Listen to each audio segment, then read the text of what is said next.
I will think of a title for this video, but this is part of our Switzerland Grand Tour by Train holiday.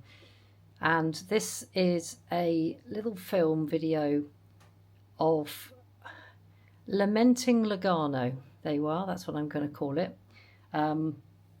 It's not been great. And over the next few minutes, I'm going to take you through our experience of staying in Lugano.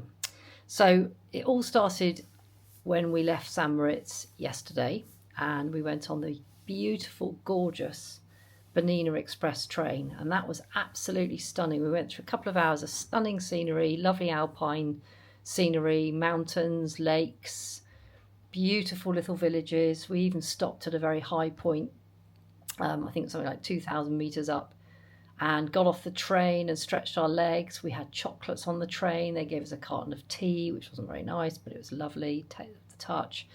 Really lovely. And if you're coming to Switzerland on a train journey, I would thoroughly recommend the Bernina Express. I think it's great. We actually both thought it was better even than the Glacier Express. It's a much shorter ride and probably more scenic in some ways. And then what you do is you stop in Tirano, which is just inside Italy. And you can either go back to St Moritz, which quite a few people were doing, go back later in the day, or you can carry on to Lugano. And our tour was for Lugano, so we had to wait for about 3 hours for the the Bernina Express bus, because it doesn't do the train, it does a bus trip. Basically, it's a coach with the same kind of markings as the train's got, only it's a road trip, not a rail trip.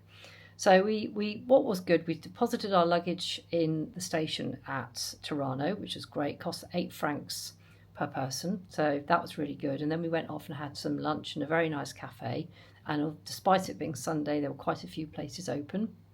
And we had a nice sit down for a good 45 minutes and had a bit of lunch. And then we basically strolled around Tirano. There's not a lot to do in Tirano, but it's pretty. There's nice tree-lined avenues, places to stroll, cafes. You can buy an ice cream. There's a few souvenir shops to browse, and it's not bad. Anyway, the 3 hours went really quickly.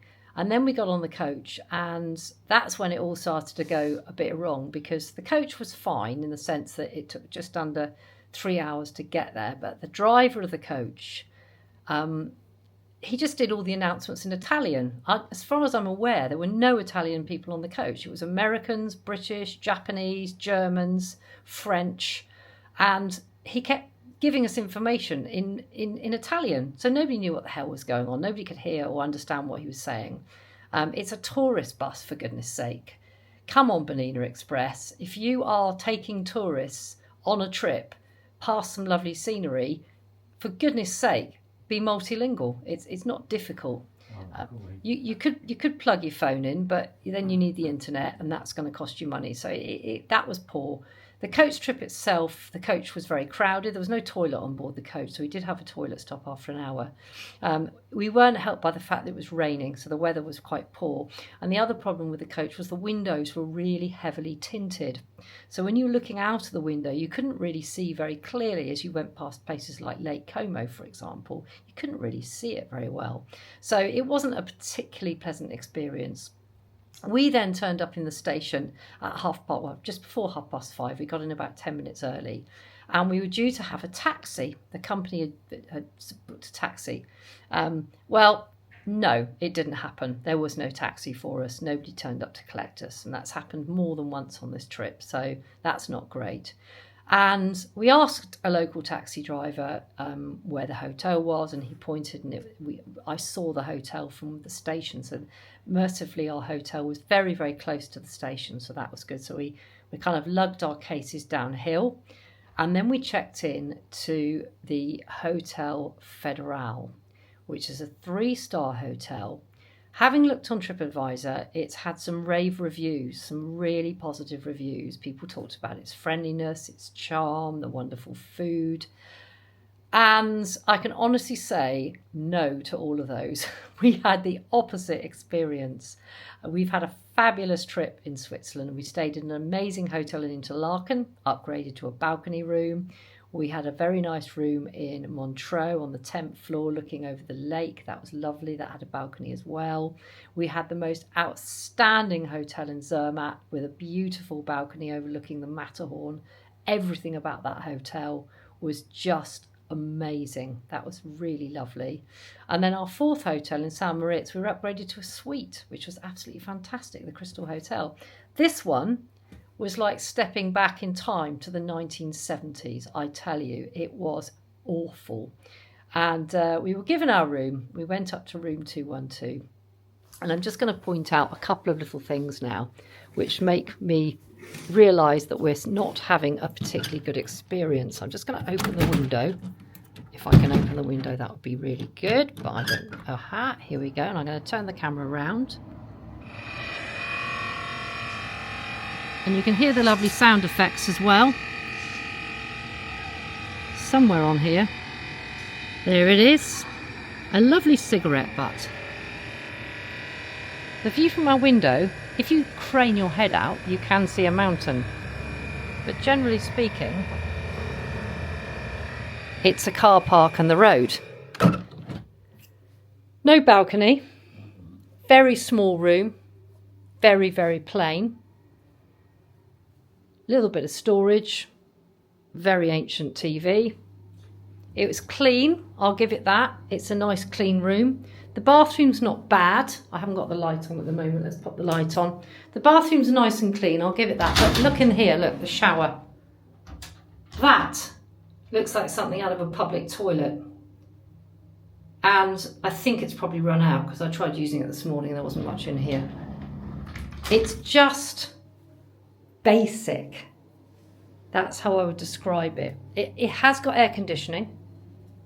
And it may look better on the film in terms of space, but it really isn't great. It's a 3-star hotel. We've stayed in lots of 3-star hotels and they've knocked spots off this one. Tea and coffee making facilities. You've just got a few little sachets, a couple of paper cups. To be honest, it's just really, really disappointing. And considering what we've had for the last 4 stops, this is a massive, massive, massive drop in standards. It gets better.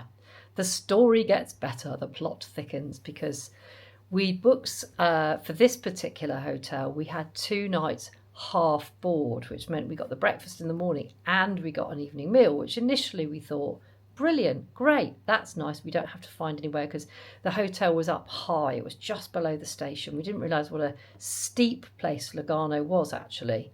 The way to get down is using the funicular, which is really handy because you just walk up to the station, jump on the funicular and you get into town. But the night we arrived last night, it was tipping it down with rain. So we didn't really want to go into town. So we were really pleased that we had dinner booked at the hotel. So we went downstairs. There was a lot of noise in the bar. These fans were all there drinking and shouting and generally making a din. And we were shown into this dining room that looked like something out of a 1960s sort of tables in rows, packed together at one end. Lovely waitress. She was really helpful.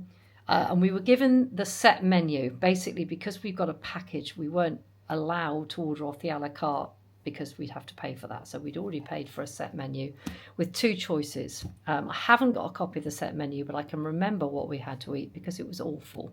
And it's amazing how you remember the awful meals, isn't it? So we sat down. We weren't given a wine list. We weren't given any opportunity to choose a drink. We were asked if we'd like a drink. I ordered an alcohol-free beer and David ordered some tap water. We didn't feel like drinking any of their booze. We just were fed up at this point.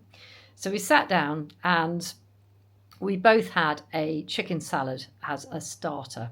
And that was quite nice. That came out nicely arranged with a little flower on top. And we thought, maybe this is going to be good. I then ordered a seasonal salad. And David had a broccoli soup, which was the palest shade of green imaginable. Tasted okay, but was very watery. My seasonal salad was a pile of shredded lettuce, shredded carrot, and shredded red cabbage, and this horrible vinaigrette thing, and it was all dumped in 3 parts. I wish I had some photos actually, because you just have to see it. It was dumped in 3 splodges on the plate. There was loads of it, and it was revolting. It was just, there's no flavour, nothing at all. So that was a kind of interim course, and then we had the main course, And honestly, my husband's David's looked like something out of a bad school dinner experience. 2 slices of veal with a great pile of gravy on top. Something that looked a bit like a child's portion of vomit, which was basically risotto, and a big pile of carrots. Just plop, plop, plop. There was no finesse. It honestly looked like something out of a cheap and horrible 1960s Butlins canteen. It was hideous. I had a risotto with 3 large prawns, which were arranged nicely, but the risotto was swimming in oil, and I could only eat half of it. It just did not have that feel of a good restaurant. And then we had our dessert, and it was an iced cup, something or other. What it was one of those horrible little 1960s silver bowls that they used to serve ice cream in, you know, when you get a ball of ice cream with a wafer on top. So we had that little bit of fruit salad at the bottom, which was basically soggy banana, apple, bit of syrup. It was like something you get out of a tutti frutti can. And then a couple of balls of ice cream and a wafer on top.